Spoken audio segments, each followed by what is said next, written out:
నమస్కారం, welcome to I dream. నేను మీ విజిత. ప్రస్తుతం మనతో పాటు ఉన్నారు విశ్వపతిగా ప్రసిద్ధి చెంది టీవీకే మూర్తి గారు.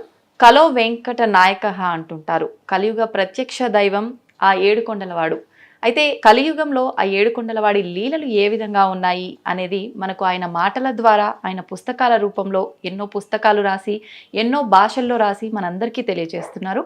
ఇప్పుడు గురుగారితో మాట్లాడి వాటికి సంబంధించిన విషయాలన్నింటినీ క్లియర్గా తెలుసుకుందాం. నమస్కారం గురుగారు. నమస్కారం తల్లి. గురుగారు, ధర్మం అంటున్నాం కదా, నిజంగా ధర్మం అంటే ఏంటి? ధర్మ మార్గంలో నడవాలంటే మనం ఏం చేయాల్సి ఉంటుంది? అందరూ అనుకుంటారు తల్లి, ధర్మం అంటే అది చాలా కష్టం. అమ్మో వీళ్ళంతా చాలా పెద్ద పెద్ద వాళ్ళందరూ చెప్తారు ధర్మం అని చెప్పి తెల్లారులేస్తే ప్రవచనాల్లో చెప్తారు. మహానుభావులు అంతా ధర్మంగా ఉండండి అంటారు. అమ్మో ఇది మనంటే వాళ్ళకి సాధ్యపడుతుంది. బట్ అసలు నన్ను నడిచే ప్రపంచంలో అన్నిటికంటే తేలికైంది ధర్మాన్ని ఆచరించడమే. దానికి నీకు క్వాలిఫికేషన్స్ అక్కర్లేదు, పొజిషన్స్ అక్కర్లేదు, డబ్బు అక్కర్లేదు, మనుషులు అక్కర్లేదు, ఏ ఇన్స్ట్రుమెంట్స్ అక్కర్లేదు, ఏం అక్కర్లేదు. మన మనస్సు ప్యూర్గా ఉంచుకుంటే చాలు. అన్నిటికంటే ఉత్తమమైన ధర్మం ఏంటి అసలు? అది కూడా మహాభారతంలోనే ఒక పద్యం వస్తుంది. దాంట్లో ఏం చెప్తారంటే, వేరే వాళ్ళు అన్నిటికంటే ఉత్తమమైన ధర్మం ఏమిటి అని ఒక పద్యం ఉంటుంది. దానికి ఆ ధర్మంలో ఏమిటంటే, వేరే వాళ్ళు నీకు ఏం చేస్తే నువ్వు కష్టం నీకు అనిపిస్తుందో అది నువ్వు ఇంకోళ్ళకి చెయ్యకు, అది అవతల వాళ్ళకి చేయకపోవటం పరాయణము పరమ ధర్మములకెళ్ళనని వస్తుంది. ఒరలే ఎవని వినరించిన అని ఒక పద్యం. అది 4 లైన్లు. వేరే వాళ్ళు నీకు ఏది చేస్తే నీకు కష్టం అనిపిస్తుందో, నీకు అప్రయం కలుగుతుందో అది వాళ్ళకి నువ్వు చేయకుండా ఉండటం పరాయణము పరమ ధర్మములకెళ్ళను. అన్ని ధర్మాల కంటే గొప్ప ధర్మం ఏంటంటే అవతల వాళ్ళు కష్టపెట్టకుండా ఉండటం. సో సింపుల్, మనంతా అంటే సింపుల్ లివింగ్ అని, హంబుల్ లివింగ్ అని, సింపుల్ ఏదొచ్చినా ఇది నేను గొప్ప, నేను చేశాను, నేను ఏదో సాధించడం వల్ల నాకు ఈ పదవి వచ్చింది, నాకు ఇంత డబ్బులు వచ్చాయి, ఇంత పేరు వచ్చింది, ఇన్ని వచ్చింది. నేను అనే అహంకారం మనిషిని ఎక్కడికైనా డౌన్ చేసేస్తుంది మనిషిని. అది లేకుండా మనకి తోచినంతలో, మనకి వీలునంతలో పక్క మనిషికి సహాయం చేస్తూ ఇప్పుడు నేను చెప్తానమ్మా, ఇప్పుడు ఏదో పెద్ద ఆర్గనైజేషన్ ఉంటుంది, వాళ్ళకి ఏదో మన వాళ్ళు చెప్తుంటారు ఏదైనా డొనేట్ చేయండి వాటికి.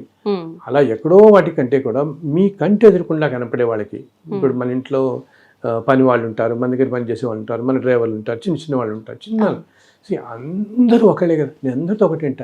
నేను వాళ్ళు 2 కాళ్ళు 2 చేతులు కళ్ళు మలానే పుట్టారు. ఓకే, కేవలం నువ్వు ఎక్కడ పుట్టావు అన్నదే నీ జీవితం నిర్ణయించబడుతుంది. ఎందుకు నిర్ణయించబడుతుంది? పూర్వజన్మల కర్మఫలంగా. సో పాపం వాళ్ళకి పూర్వజన్మ కర్మఫలంగా వాళ్ళు అలా ఉన్నారు, నీ పూర్వజన్మ కర్మఫలంగా నువ్వు ఇలా ఉన్నావు. ఉన్నప్పుడు నువ్వేం చేయాలి? వాళ్ళకి నీ శక్తి కొద్ది నువ్వు సహాయం చేయి.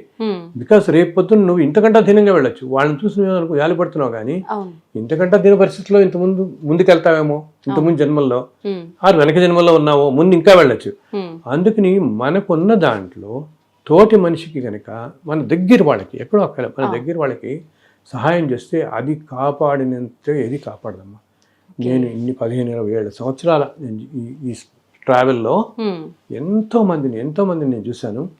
వాళ్ళందరి జీవితాల్లో ఇలాగా ఏదైనా కష్టాలు వచ్చినా తట్టుకునే శక్తి కానీ అవన్నీ కూడా కేవలం వాళ్ళు ధర్మంగా ఉండి వాళ్ళకి తోచినంత నలుగురికి సహాయం చేసి, అయ్యో నాకు ఇలా కష్టం వచ్చింది అని కుంగిపోకుండా మనుషులు అప్పటి కష్టంలో ఉండి కూడా అవతల వాళ్ళకి సహాయపడటం. అంత కష్టంలో పడుతూ కూడా వాళ్ళ తోచినంతలో వాళ్ళు పడుతూ, అండ్ ఈ కష్టాలు ఇంకోళ్ళు నిందించకుండా గబుక్కుని సాధారణంగా చేసేది అందరూ. జనరల్ గా 99% మనకి ఏదైనా కష్టం లాగే నాకు వీడే కారణం ఈ కష్టాన్ని అనుకుంటాం. అది కారణం అనేది మనం పూర్వజన్మలో చేసుకున్నదే మనకు వస్తుంది, అదే కారణభూతం అవుతుంది. కానీ ఈ మనుషులు సంఘటనలు ఇవేమి కాదు. వాళ్ళు ఏదో అలా రావాలి కాబట్టి అలా అనుకోరుతాయి మనకి, అంతే. మనం చేసుకునే మనకు వస్తుంటుంది. సో అప్పుడు ఇంకొకళ్ళు నిందించకుండా ఉంటే అన్నిటికంటే అదే ధర్మం. అసలు ధర్మాన్ని ఆచరించండి అని అందరూ చెప్తారే, ధర్మాన్ని ఆచరించడం అంటే మనం ధర్మంగా ఉండటమే అనమాట. ధర్మాన్ని రక్షించండి అని ఉంటారు. రక్షించడం అంటే ఆచరించడం. ఇంకోటి ఏంటి, ఇలా మంచి పని చేస్తున్నా కూడా నేను మంచి పని చేస్తున్నాను అనుకోకూడదు. ఓకే, ఎప్పుడైతే నువ్వు ఇప్పుడు ప్రతి మనిషి కోరుకునేది ఏంటి, నాకు మోక్షం వచ్చేయాలి బాబు, ఈ జన్మలు పడలేకపోతున్నాను, తొందరగా నీ దగ్గర తీసుకెళ్ళిపో, ఇన్ని కోట్ల జన్మల్లో నా వల్ల కావట్లేదు, పడలేకపోతున్నాం అనుకుంటామే. మోక్షం రావాలి అంటే ఇన్ని కోట్ల జన్మల నుంచి వస్తుందంతా క్లియర్ చేసుకోవాలి కదా మనం. చేసుకుని మోక్షం దగ్గర వాళ్ళంటే ఎలా ఉండాలి? ఉమ్, ఇంక మనకి పుణ్యఫలం ఉండకూడదు, పాపఫలం ఉండకూడదు, ఏ ఫలం ఉండకూడదు. ఉమ్, ఉమ్. రెండు పూర్తిగా పోతేనే అప్పుడు భగవంతుడి దగ్గర వెళ్ళగలుగుతాం, అంతే కదా. ఓకే. సో అప్పుడేంటి, నీకు ఒక 400-500 జన్మల్లో నువ్వు చాలా పుణ్యం చేసావు అనుకో, దానివల్ల నీ జీవితం చాలా బాగా గడుస్తుంది అనుకుందాం ఈ జన్మలో. ఉమ్, ఉమ్. ఈ నెక్స్ట్ 20-30 జన్మలు నువ్వు చాలా అన్ని విధాలా బాగుంటావు. ఓకే. ఓకే, అన్యాయమే చేయట్లేదు అనుకో, ఉమ్, అప్పుడు డబ్బు వచ్చిన అండ్ మనస్సు కూడా మనం మంచిదే అనుకుందాం. Hmm. అప్పుడు ఏం చేస్తాం, మనకున్నదంటే నలుగురికి సహాయం చేద్దాం చూస్తాం. చేస్తాం. సహాయం చేస్తున్నప్పుడు కూడా ఉమ్, ఈ సహాయం నేను చేస్తున్నాను అని అనుకోకూడదు. నువ్వు ఎప్పుడైతే నేను వీడికి ఇలా డబ్బులు ఇచ్చాను, నేను సహాయం చేస్తాను అనుకుంటావో, ఉమ్. ఈ పుణ్యఫలం మళ్ళీ యాడ్ అయ్యి ఈ పుణ్యఫలం అనుభవించడానికి ఇంకో 100 జన్మలు పట్టుకొని తీసుకుంటాం. ఓకే. పుణ్యఫలం అనిపించడానికి ఈ తీసుకుంటున్నప్పుడు మనం ఇంత చంచలంగా ఉంటాంగా, అవును. ఏదో రంగ చెప్పి ఉంటాడా మనిషి. లేదు. ఇన్ని జన్మలు రాగానే ఈ పుణ్యఫలంతో వచ్చిన అనుభవం, డబ్బులు, ఈ పదవులు ఏదైనా అవని, ఆ, దానివల్ల గబుక్కుని ఈ tend to going wrong part, గబుక్కుని ఏదో స్లిప్ అయిపోతాడు మళ్ళీ. ఆ, అందుకని ఏంటంటే మంచి చేస్తున్నా, ఉమ్, మనం దానం చేస్తున్నా, మంచి చేస్తున్నా, సహాయం చేస్తున్నా, ఇది నేను చేయట్లేదు ఉమ్. అనుకోవాలంటే అసలు ఆలోచన తెచ్చుకోకూడదు. చేసేస్తూ వెళ్ళిపోవటమే అంతే. నేను చేసిన పని మర్చిపోవాలి అని ఆ క్షణంలోనే చెప్తుంటారు మర్చిపోవాలి, కదా ఆ గురువుగారు? క్షణంలోనే మర్చిపోవాలి అసలు.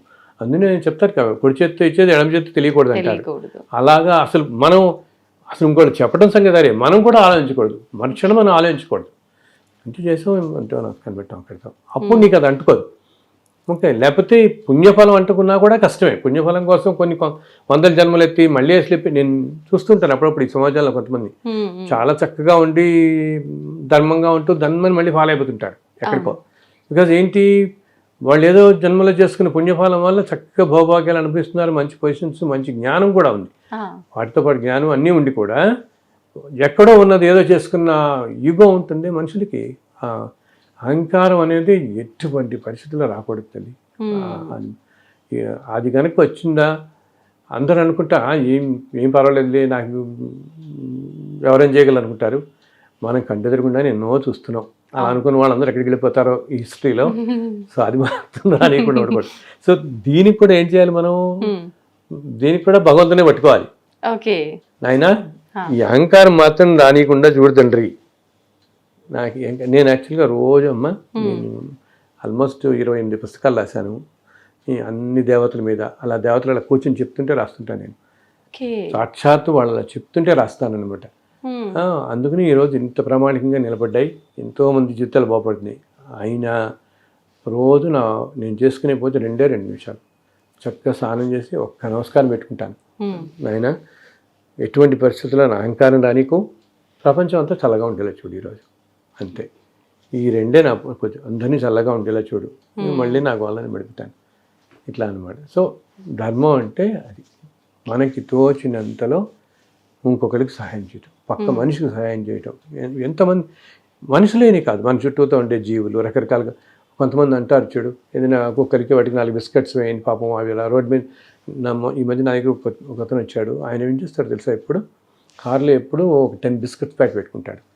పెట్టుకుని రోడ్డు మీద వెళ్తున్నప్పుడు ఎప్పుడన్నా ఏదైనా ఇలా గబుక్కుని కుక్కలు ఎవరోటికి అడ్డంగా వచ్చినా ఇలా వచ్చినా వెంటనే 10 బిస్కెట్ ప్యాకెట్లు తీసి వేసేస్తారు వాళ్ళకి, జీవులకి. బికాజ్ ఆ రూపంలో ఉన్నది ఏమో, ఏ జన్మలో ఏ జీవో మనకేం తెలుసు. అవును గురువుగారు, అంతే కదా. నిజమే. ఇప్పుడు ఒక్కొక్కప్పుడు కొంతమంది చూడమ్మా, మన ఇళ్లలో కొంతమంది చూస్తుంటాం, మన ఇంటి దగ్గర ఏదో ఒక కుక్కో ఏదో ఒకటి అలా తిరుగుతూనే ఉంటుంది. ఎంతతో కసిరినా పోదు, పోదు, మళ్ళీ మన ఇంటికే వస్తుంటుంది. దానికి ఏం పెట్టమైనా దాన్ని కొడతారు, తోసేద్దామని చూస్తారు, మళ్ళీ మన దగ్గరికి వస్తుంది. అంటే ఏంటి, మోస్ట్ ప్రాబబ్లీ అది బహుశా ఏదో జన్మలో మనకు తెలిసిన ఏ స్నేహితుడు ఎవరో ఉండొచ్చు. అర్థమైందా, ఏదో అయ్యి ఎన్నో అన్యాయాలన్నీ చేయటం వల్ల ఈ జన్మ తీసుకుని, అయినా ఆ సోల్ ఉంటుంది మనలో ఉండే ఆత్మకి తెలుస్తూ ఉంటుంది. ఇవన్నీ కూడా ఆత్మకి తెలుస్తాయి. ప్రతిదీ కూడా మన మనస్సుకి తెలియదు. Mind in the physical body అంటామే, మన మైండ్ ఏంటి, మైండ్ ఎప్పుడు లాజిక్ చూస్తుంది. ఇది లాజికల్గా, ఇది ఇట్లా ఉంది, అది అట్లా ఉంది, వీటి సంపాదించాడు, ఇలా చేశాడు, మైండ్ అంతా లాజిక్ అప్లై చేస్తుంది. వేరే సోల్కి అదంతా ఉండదు. ఓకే, సో సోల్కి తెలుస్తూ ఉంటుంది. ఏదైనా ఒక చోటుకి వెళ్తే, అందుకు నేను చూడు, కొన్ని చోటుకి వెళ్తే చాలా ప్లెజెంట్గా ఫీల్ అవుతాం. ఒక చోటికి మనం వెళ్ళిపోయి 1 అరగంటలో వచ్చేద్దాం అనుకున్న వాళ్ళు ఎందుకు అక్కడి నుంచి రాబుద్ది కాదు. ఓకే, బికాస్ ఆ సోల్ నోస్ అక్కడ ఏదో మనకి ఏదో కనెక్షన్ ఉంది వాళ్ళతో, ఇది ఇన్ని జన్మల్లో ఎవరెవరు ఎప్పుడు వాళ్ళు ఏంటో మనకి తెలియదు ఎక్కడ. తెలీదు. సో ఇలా వచ్చిన ఆ కుక్క ఏదో ఒకటి బహుశా ఏదో జన్మలో మన బంధువు ఏదో అయ్యింది ఈ పాపాల వల్ల చుట్టుకుని, బట్ ఆ సోల్కి తెలుస్తుంది కదా ఈ చుట్టుపక్కల తిరుగుతూ ఉంటుంది. ఓకే. సో అటువంటి వాటికి కనుక నువ్వు ఏదో ఇంత అన్నం పెట్టావనుకో, తిండి పెడితే ఆ సోల్ శాంతిస్తుంది కదా పాప వాటికి. అందుకనే మన వాళ్ళు అందరూ చెప్తారు భూతదయ భూతదయ అంటుంటారే, అందరు చెప్పేది అది కాపాడినట్టు ఏది కాపాడు. ఇది దీనికి పెద్ద ఏమంటాం, ఎవరైనా చేయగలరు, అతి సామాన్యులైనా కూడా చేయొచ్చు. ధర్మం ఇప్పుడు అర్థమైంది నీకు, ధర్మం అనేది నీకు 100 కోట్లు ఉండక్కర్లేదు. ఇవన్నీ మామూలుగా మన పనులు మనం చేసుకుంటూ నిత్యం ఏదైనా చిన్నది సహాయం చేస్తే అది ఎంతో కాపాడుతుంది. నేను చూశాను ఇన్ని సంవత్సరాల్లో సామాన్య జీవితం గడుపుతూ నలుగురికి సహాయం చేస్తున్న వాళ్ళు ఎంతో చక్కగా ఉంటున్నారు తల్లి. ఎటువంటి కష్టాలు వచ్చినా శక్తి వస్తుంటోంది, ఆ తట్టుకునే శక్తి, మళ్ళీ బయటపడుతున్నారు, మళ్ళీ చక్కగా ఉంటున్నారు. అలా వచ్చాం కదా అని మళ్ళీ మళ్ళీ మంచి దాంట్లోకి వచ్చాం కదా అని మర్చిపోకుండా మళ్ళీ ఇదే మార్గంలో వెళ్తున్నారు వాళ్ళు. మనం ధర్మ మార్గంలో నలుగురికి సహాయం చేస్తూ వెళ్తుంటే భగవంతుడి అనుగ్రహం మన పైన ఖచ్చితంగా ఉంటుంది. తప్పకుండా ఉంటుంది. ధర్మం అదే సహాయం మనిషికి అసలు కలియుగానికే దానం అంతే. నీకు తోచినది బట్టలు కానీ డబ్బులు కానీ ఏ విధమైనదైనా, లేకపోతే మన ఇంట్లో ఉండడానికి కాస్త ప్లేస్ కానీ, వర్షంలో ఎవరో రోడ్డు మీద పోతుంటాడు, విపరీతం వర్షం పడుతుంటుంది, బాబు కాసేపు వచ్చి కూర్చోమని ఆ టైంకి వాడికి ఏదో మంచినీళ్ళు ఇచ్చి ఇస్తే, బికాస్ ఒక ఆత్మ సంతోషపడితే వచ్చే బ్లెస్సింగ్స్ ఇంత అంతా కాదు. అది మన మాటల్లో కానీ వర్ణించలేమన్నమాట. ఒక ఆత్మ సంతోషపడి ఎంతో సంతోషపడి తృప్తి చెందిందనుకో, ఆ రిటర్న్ వచ్చే బ్లెస్సింగ్స్ తరతరాలు కాపాడతాయి మనుషులు. అందుకని మన చిన్నప్పటి నుంచి మనకేం చెప్తారు, నలుగురికి సహాయం చేయండి రా బాబు, నలుగురికి సహాయం చేయండి, ఇదే కదా 10 మందికి సహాయం చేయండి అంటారు.